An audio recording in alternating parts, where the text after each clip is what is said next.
Day 35. Of the 29th year and beyond. Well, on day 33, we talked about making your request known. Yes. And yesterday on day 34, Gail talked about, Mom, I want to come home. I guess that was her request.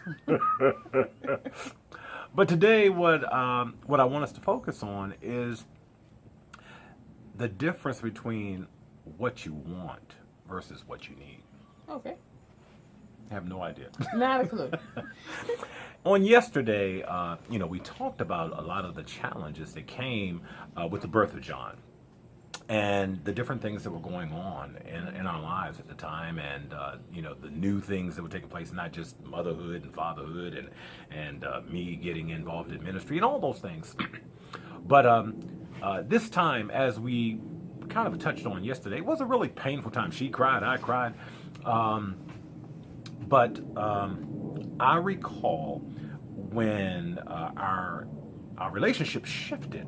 As I told you all, Gail and I were a very vibrant, very, intimate, sexually involved couple. And then when John was born, everything shifted and our relationship changed significantly. And I remember praying to God. It's like, okay, you need to fix her. Something's wrong with her and you need to fix her. And you thought something was wrong with me? Well, clearly, because, as I talked about yesterday, she went from being my wife to now being John's mother. And, you had talked about, being fatigued and the nursing and the postpartum. Didn't feel, my sexy was gone. Mm-hmm. I felt like a milk cow. There was just a lot going on, but, and then, you had jumped into this ministry mode. And like I said, someone called or, you were gone, and I realized, just like with anything, when you first start something, you're trying to feel your way and everything, but it just was like you were all in. And, I was sort of left, trying to figure this out as a mother. And so, yeah. Well, and, we talked yesterday about there was a difference of opinion about the length of the drought, but it was a significant drought. It was. Okay, I'll go with 3 years. But with that said, I remember how much it impacted me physically and emotionally. Yeah. And like I said, I was praying. I was saying, God, I don't know what's going on, but, you need to fix this and you need to fix her, whatever you need to do to her.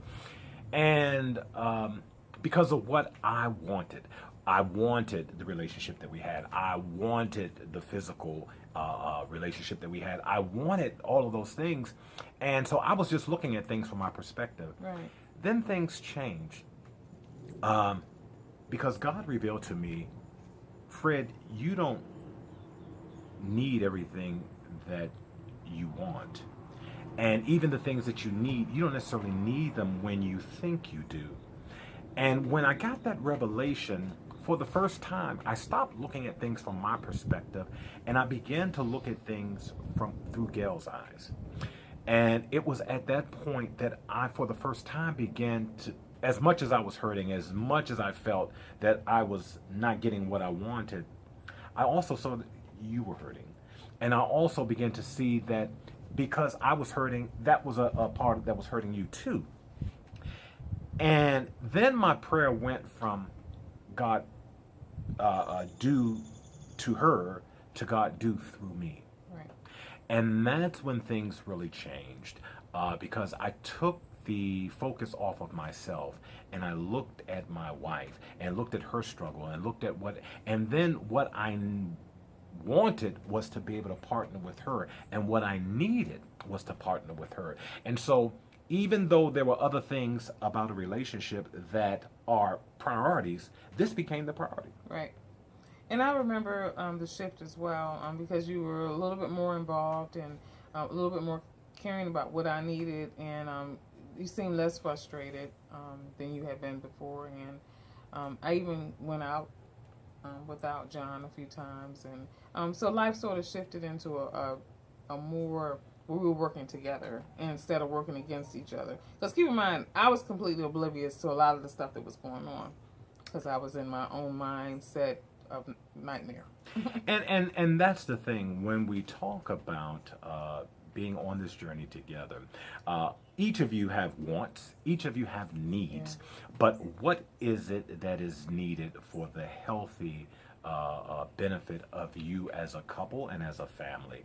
And I'm going to tell you, when we got through that period, because it was still some challenges, but when we got through that phase, I knew at that point, beyond a shadow of a doubt, it didn't matter what happened to us, at least from my perspective.